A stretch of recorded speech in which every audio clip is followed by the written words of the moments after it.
Boom. Today let's bust some myths about the hypertension. So firstly, hypertension है क्या? Hypertension वो condition है जिसमें किसी भी पेशेंट का या किसी भी पर्सन का एक लिमिट के बाद बहुत ज्यादा बीपी बढ़ना स्टार्ट हो जाता है। तो अब इसके लिए रिस्क फैक्टर्स क्या क्या है? तो रिस्क फैक्टर्स की मैं बात करूँ तो रिस्क फैक्टर हम लोग दो कैटेगरी में डिवाइड कर सकते हैं। फर्स्टली जो मॉडिफाइबल जिनको मॉडिफाई कर सकते हैं, जैसे कि किसी पर्सन का वेट हो गया, उसका अल्कोहल कंजम्पशन हिस्ट्री हो गई, या फिर वो स्ट्रेस बहुत ज्यादा लेता है, तो ये सब हो गया। और नॉन मॉडिफाइबल रिस्क फैक्टर्स में कौन से आएंगे जिनको मॉडिफाई कर ही नहीं सकते। अब अगर मैं सिम्टम्स की बात करूँ तो सिम्टम्स में तो इसको हम साइलेंट किलर बोलते हैं, क्योंकि इसमें यूजुअली एसिम्प्टोमेटिक फेस होता है, यानी कि पर्सन को पता ही नहीं लगता कि उसको हाइपरटेंशन यानी कि हाई बीपी की प्रॉब्लम है। अब हमें हाइपरटेंशन का इतना ध्यान क्यों रखना है, क्योंकि इसके बहुत सारे कॉम्प्लिकेशंस होते हैं, जैसे कि किडनीज को डैमेज करता है, इसमें ब्रेन में स्ट्रोक होने के चांसेस होते हैं, इसमें हार्ट अटैक के चांसेस बढ़ जाते हैं, तो इसलिए हमें इसको मैनेज करके रखना है। अब अगर मैं हाइपरटेंशन की मेन बात करूँ तो हमारा इसमें रोल क्या है, तो इसमें ट्रीटमेंट के जो ऑप्शन है उसमें दो चीजें आती हैं। एक तो दवाइयों से रिलेटेड जो चीजें हैं, और एक दूसरा है जो दवाइयों से हटके जो चीजें हैं। तो दवाइयों से रिलेटेड आपको अपने टाइम से दवाई लेनी है, आपको डोज मिस नहीं करनी है, जैसे डॉक्टर ने बताया उसी के अकॉर्डिंग आपको दवाई लेनी है।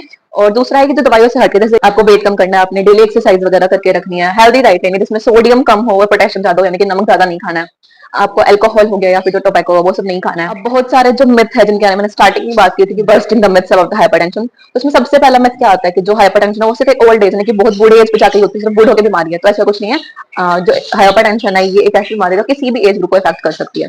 तो आजकल इवन ऐसे केसेस आ रहे हैं जिसमें यंगस्टर्स को ही इसने अफेक्ट कर रखा है, तो it's nothing related to age, या old age is a risk factor for hypertension, but it's not only related to old age. अब दूसरा है कि जब सिम्टम्स आएंगे हम तभी, यानी कि जब किसी को सर दर्द वगैरह होने लगेगा कि हाइपरटेंशन बहुत ज्यादा दिक्कत होने लगेगी, तब जाकर दवाई लेंगे। No, answer is a strict no. क्योंकि इसका नाम साइलेंट किलर इसलिए है क्योंकि ये पता भी नहीं लगता कब हाइपरटेंशन हो गया है।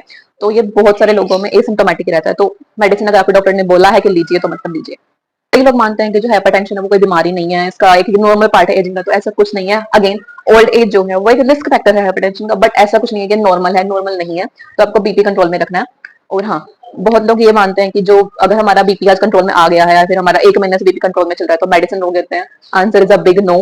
क्योंकि ये एक ऐसी बीमारी है जिसमें लॉन्ग टर्म ट्रीटमेंट चाहिए होता है। अगर आप ट्रीटमेंट छोड़ दोगे तो आपका बीपी फिर से कंट्रोल जाएगा, और फिर से हाइपरटेंशन के बाद आपको हार्ट अटैक, स्ट्रोक और बहुत सारे कॉम्प्लिकेशंस आपको झेलनी पड़ सकती है, तो आपको मेडिसिन रोकनी नहीं है। और एक और मिथ ये है कि जो हाइपरटेंशन यानी कि हाई बीपी की प्रॉब्लम है ये सिर्फ और सिर्फ नमक से होती है, तो आंसर इज नो। ऐसा कुछ नहीं है। हाँ, नमक ज्यादा खाना एक रिस्क फैक्टर बेशक है कि हाँ डाइट का ध्यान नहीं रख रहे हो, फैट बहुत ज्यादा खा रहे हो, नमक बहुत ज्यादा खा रहे हो, तो उससे आपके हाइपरटेंशन का रिस्क बढ़ता है, यानी कि हाई बीपी होने का रिस्क बढ़ता है।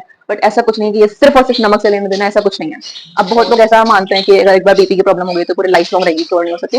तो ऐसा भी कुछ नहीं है। अगर आपने अर्ली स्टेज में, यानी कि बहुत जल्दी आपको अगर पता लगे कि आपको बीपी की प्रॉब्लम है, आपने प्रॉपर वेट में अपना ध्यान दिया, आपने डाइट अच्छी रखी है, आपने फिजिकल एक्टिविटी अच्छे से करी है, उसके अलावा आपने ट्रीटमेंट अच्छे से लिया, आपने दवाइयां टाइम से ली है, तो उसके बाद ये प्रॉपर रिवर्सिबल कंडीशन आने के ठीक हो सकती है। सो आज के लिए बस इतना ही। Thank you.